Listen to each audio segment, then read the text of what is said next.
नाम है भूषण और आज का हमारा टॉपिक है negative sentence of model auxiliary verb. जैसा कि आप लोग बोर्ड पे देख रहे होंगे, मॉडल ऑक्सिलरी वर्ब्स हम लोगों ने लिख रखे हैं। तो मॉडल ऑक्सिलरी वर्ब्स कौन कौन से हैं, ये पूरी तरह से पढ़ने के लिए, पूरी तरह से इनका इस्तेमाल समझने के लिए आपको मेरा मॉडल ऑक्सिलरी वर्ब्स का जो वीडियो है, मतलब 2 वीडियोज़ है, पार्ट 1 और पार्ट 2, वो दोनों के दोनों देखने बहुत ज़्यादा ज़रूरी है। अगर अभी तक आपने मेरे मॉडल ऑक्सिलरी वर्ब्स के दोनों वीडियो नहीं देखे तो आप ज़रूर देखिए। तो आइए आज शुरू करते हैं। तो सबसे पहले हम लोग देखते हैं may, might, can, could, would, should, dare to, used to, need to, ought to और मस्ट। ये क्या है, मॉडल ऑक्सिलरी वर्ब। इनका स्वतंत्र इस्तेमाल हम लोगों ने देखा है पिछले हमारे वीडियोज में।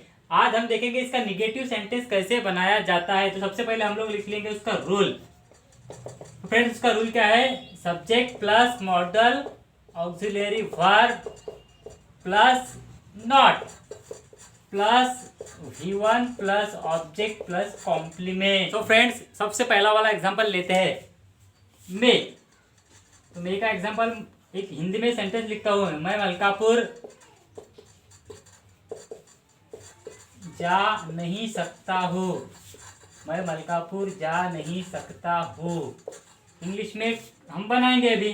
अब सबसे पहले क्या है, मैं मतलब सब्जेक्ट आई, उसके बाद में मॉडल हेल्पिंग वर्ब है मे, उसके बाद स्ट्रक्चर वाइज हम लोग लिखेंगे तो नॉट, उसके बाद मेन वर्ब है मतलब V1 गो, उसके बाद टू मलकापुर, मतलब मैं मलकापुर नहीं जा सकता हूँ। नेक्स्ट वाला एग्जांपल हम लोग देखेंगे माइट का।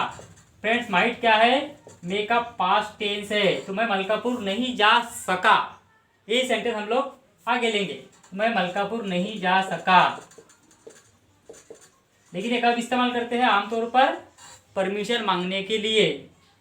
मैं मलकापुर नहीं जा सका मतलब किसी ने मुझे परमिशन नहीं दी होगी।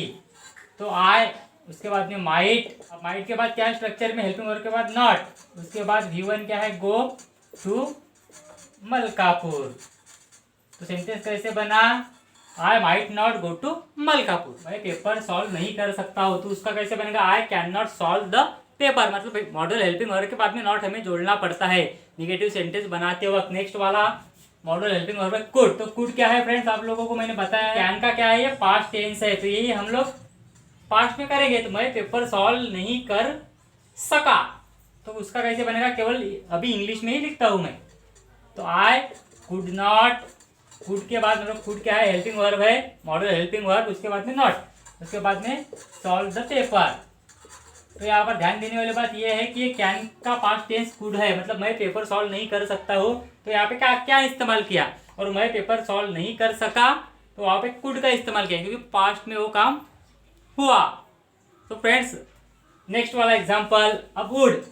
वुड मतलब क्या, फ्यूचर में कोई काम करूंगा, करूंगी या करेंगे। मैं बाजार जाऊंगा, लेकिन इसका इस्तेमाल मैंने आपको बताया है, मतलब विल से ज्यादा इंपैक्ट क्रिएट करता है वुड।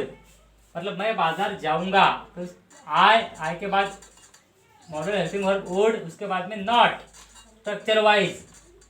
अब गो टू मार्केट, बाजार means market, I would not go to market, मतलब मैं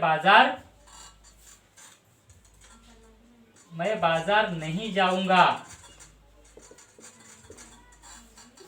तो वुड का हम लोग देखेंगे, मैं बाजार नहीं जाऊंगा, उसका सेंटेंस कैसे बनेगा, I would not go to market. Next वाला एग्जांपल शुड का देखेंगे। शुड, मुझे पढ़ाई ही नहीं करनी चाहिए।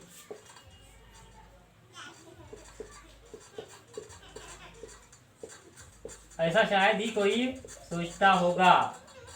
हम सभी को लगता है कि हमें पढ़ाई करनी ही चाहिए, लेकिन हम लोग उसे मतलब टाल देते हैं। हमारे इसमें जो मतलब लेजीनेस होती है, उस वजह से हम लोग ज़्यादातर बच्चे पढ़ाई नहीं करते, लेकिन ये बहुत ही गलत बात है। लेकिन फॉर एग्जांपल हम लोगों ने ऐसा लिया है, मुझे पढ़ाई नहीं करनी चाहिए के लिए इस्तेमाल हम लोग यहाँ पे करेंगे शुड का। तो आई शुड, उसके बाद में नॉट, अब पढ़ाई करने को बोलते हैं स्टडी, सेंटेंस हो गया आई शुड नॉट स्टडी। इसके बाद में नेक्स्ट डेयर टू। अब डेयर टू मतलब हिम्मत करना, मैं शेर से लड़ने की हिम्मत नहीं करता हूँ, नहीं करता हूँ। अब लिख लेंगे हम लोग, मैं मतलब आए, उसके बाद में हिम्मत करना मतलब डेयर। हम लोगों को नॉट जोड़ना है डायरेक्टली डेयर के बाद में, I dare not to. I dare not to fight against the tiger. Fight against the tiger. I dare not to fight against the tiger. Friends next वाला यूज टू, मतलब past में कोई काम बार बार किया जाता था, ऐसा जब भी हम लोग बोलते हैं तब हम लोग यूज टू का इस्तेमाल करते हैं। तो यहाँ पे हम लोग निगेटिव सेंटेंस लेंगे। मैं साइकिल नहीं चलाया करता था। मैं साइकिल नहीं चलाया करता था, मतलब आई यूज्ड नॉट टू